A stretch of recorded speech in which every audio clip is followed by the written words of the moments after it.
اردو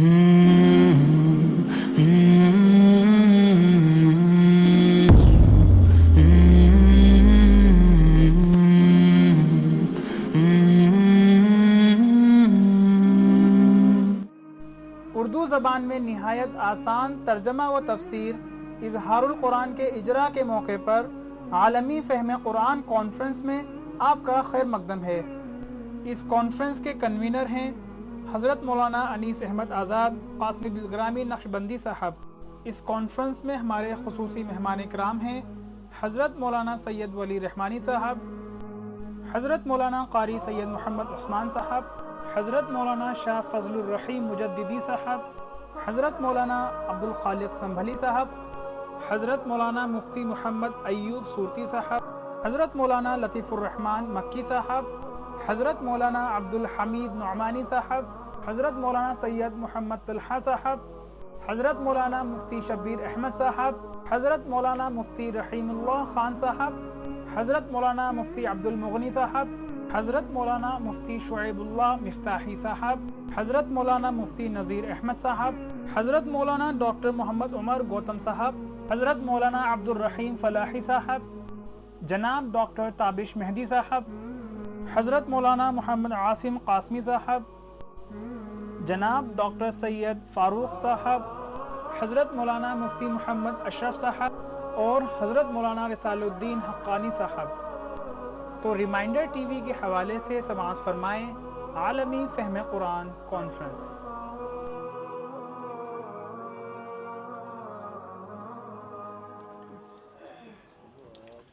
اعوذ باللہ من الشیطان الرجیم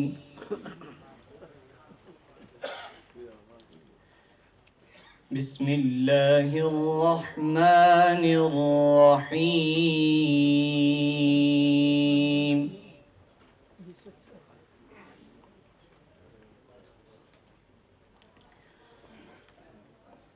قل یا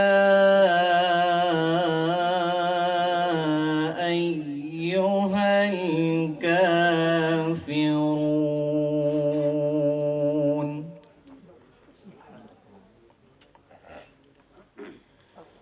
لا اعبد ما تعبدون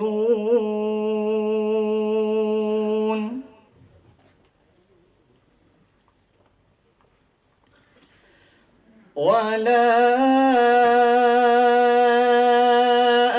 أنتم عابدون ما أعبد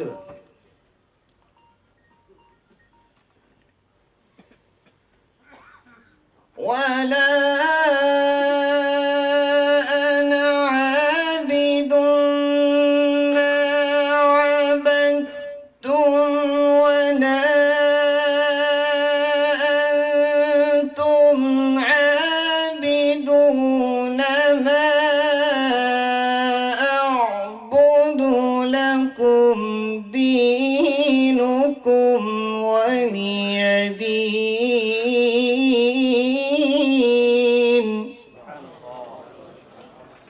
لكم دينكم ولي دين صدق اللہ العظیم۔ قرآن حکیم کی تلاوت کے بعد اب میں دعوت دوں گا بارگاہ رسالت مابعد صاحبہ الصلاۃ والسلام میں نذران عقیدت پیش کرنے کے لیے ایک ایسی شخصیت کو کہ جب وہ نعت پاک پڑھتے ہیں تو ان کی زبان سے نکلنے والے الفاظ سماعتوں کے حوالوں سے گزرتے ہوئے دل اور دماغ کو اتنا متاثر کرتے ہیں کہ آنکھوں سے محبت کے آنسو جاری ہو جاتے ہیں۔ میں اس شعر کے ساتھ ان کو مدعو کرتا ہوں۔ میں نے ایک نعت لکھی تھی، اس کا مطلب میں نے عرض کیا تھا کہ ہے تمنا سیرت خیر البشر لکھتا رہوں، ہے تمنا سیرت خیر البشر لکھتا رہوں، صبح لکھوں شام لکھوں عمر بھر لکھتا رہوں۔ یہی وظیفہ ہے ہمارے تابش مہدی صاحب کا، اور اس کا مقطع بھی سماعت کر لیں۔ مطلب تو میں نے عرض کیا، اس مل گئی آزاد جن کو صحبت فخر رسول، مل گئی آزاد جن کو صحبت فخر رسول ہے فریضہ میرا ان کو معتبر لکھتا رہوں. ڈاکٹر تابش مہدی صاحب.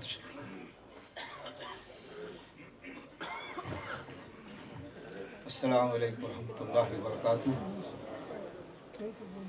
سب سے پہلے تو میں اپنی اس خوشی کا اظہار کرنا چاہوں گا جو اس عالمی کانفرنس میں حاضر ہو کر محسوس ہو رہی ہے، اور یہ قرآن حکیم کی تفسیر سے متعلق ہے. ہمارے بہت ہی عزیز اور محترم بھائی مولانا انیس آزاد بلگرامی قاسمی نقشبندی میرے بہت ہی دیرینہ عزیز محترم بھائی ہیں. مجھے ہمیشہ ان سے تعلق رہا ہے اور میں اسے اپنے لیے سعادت سمجھتا ہوں کہ مجھے ایک ایسی شخصیت سے ایک دیرینہ تعلق ہے جو قرآن حکیم کی اتنی عظیم خدمت جس نے کی، 10 جلدوں میں قرآن مجید کی تفسیر مکمل کی. بہرحال اب زیادہ گفتگو موقع نہیں ہے، میں یہاں سے بات شروع کرتا ہوں کہ تمہاری گفتگو کرتا رہوں گا، تمہاری گفتگو کرتا رہوں گا، تمہاری جستجو کرتا رہوں گا، تمہاری گفتگو کرتا رہوں گا، تمہاری جستجو کرتا رہوں گا. تمہارے نام پر سب کچھ لٹا کر میں خود کو سرخرو کرتا رہوں گا. میں تمہارے نام پر سب کچھ لٹا کر میں خود کو سرخرو کرتا ہوں. نعت پاک ملاحظہ فرمائیے.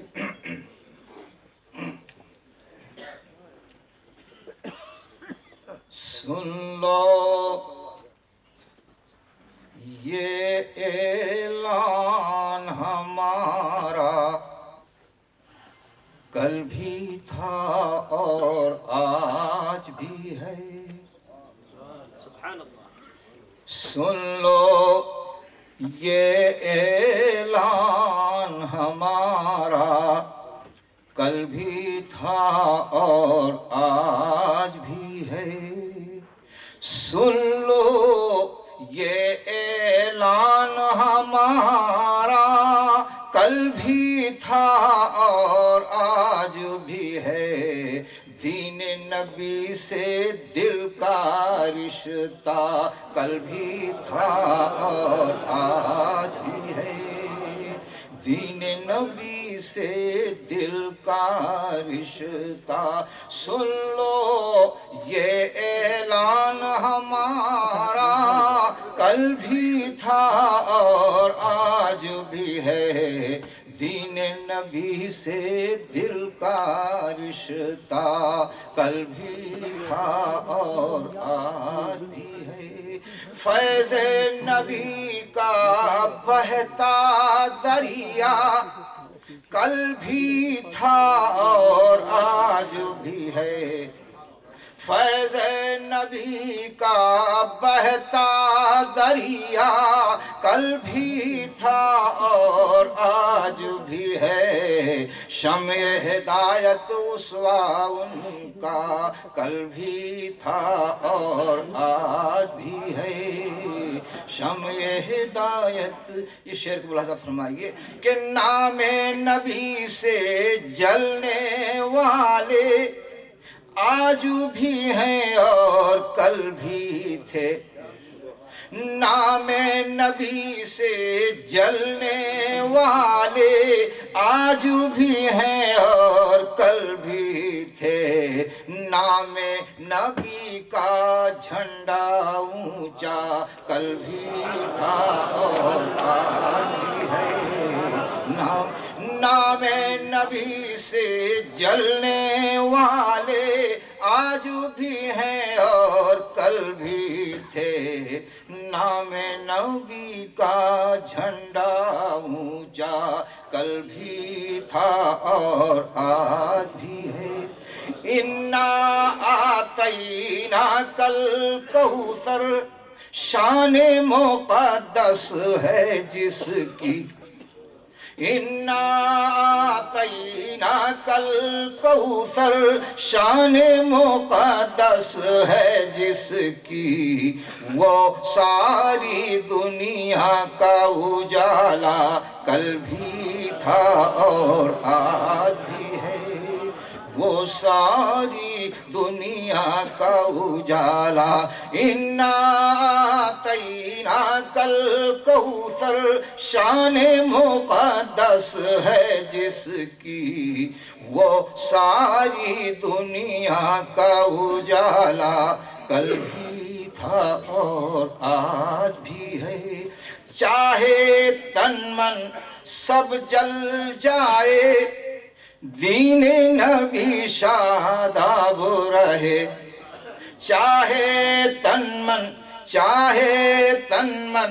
سب جل جائے، دین نبی شاداب رہے، یہ دن رات وظیفہ میرا کل بھی تھا اور آج بھی ہے، چاہے تن من سب جل جائے، دین نبی شاداب رہے، یہ دن رات وظیفہ میرا کل بھی تھا اور آج بھی ہے، مجھ کو تو صدیق و عمر عثمان و علی سے ہے الفت، مجھ کو تو صدیق و عمر عثمان و علی سے ہے الفت، مدح صحابہ شیوا میرا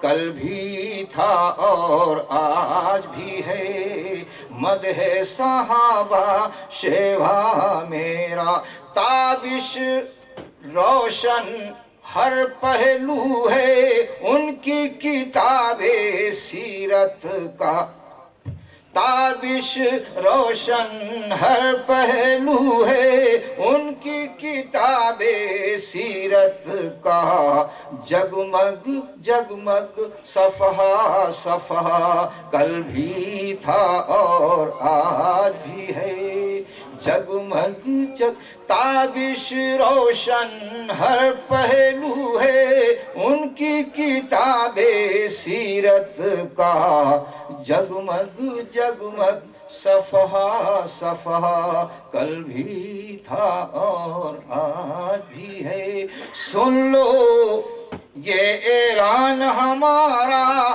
کل بھی تھا اور آج بھی ہے، دین نبی سے دل کا رشتہ کل بھی تھا۔ جزاک اللہ۔ اسلام سے رشتہ ہمارا اور آپ کا نیا نہیں ہے، کل کہاں تک پہنچتی ہے اور آج کا رشتہ کہاں تک پہنچے گا۔ کل کو اگر مختصر لفظوں میں بیان کیا جائے تو وہ آدم علیہ السلام ہے، اور آج کو اگر تعبیر کیا جائے تو انشاءاللہ یہ رشتہ قیامت تک باقی رہے گا۔ ڈاکٹر صاحب کے کلام سے ہم اور آپ نہ صرف یہ کہ محظوظ ہوئے، بلکہ ایمان میں ایک نئی روح بیدار ہوئی، قوت ملی، طاقت حاصل ہوئی۔ اللہ ہم سب کا قرآن سے، حدیث سے، رسول سے اور سب سے بڑھ کر اپنی ذات سے ایسا مضبوط رشتہ عطا فرمائے کہ وقت کا کوئی بہاؤ، کوئی طوفان، کوئی حادثہ ہمارے اس رشتے کو منقطع نہ کرنے پائے۔ حضرت مولانا مفتی محمد ایوب سورتی صاحب، شیخ الحدیث، دارالعلوم لیسٹر انگلینڈ، میں حضرت سے بڑے ادب اور احترام کے ساتھ گزارش کرتا ہوں کہ حضرت تشریف لائیں اور اظہار القرآن کے تعلق سے اور تفسیر کے حوالے سے ہم سب کو مستفیض فرمائیں۔ الحمد للہ رب العالمین، ارسل کتابہ ہدی للمتقین، والصلاة والسلام على سید الانبیاء والمرسلین، محمد وآلہ واصحابہ اجمعین، اما بعد فاعوذ باللہ من الشیطان الرجیم، بسم اللہ الرحمن الرحیم، اقرأ باسم ربک الذی خلق، صدق اللہ مولانا العظیم۔ حضرات اکابرین امت، علماء کرام، مہمانان اعظام،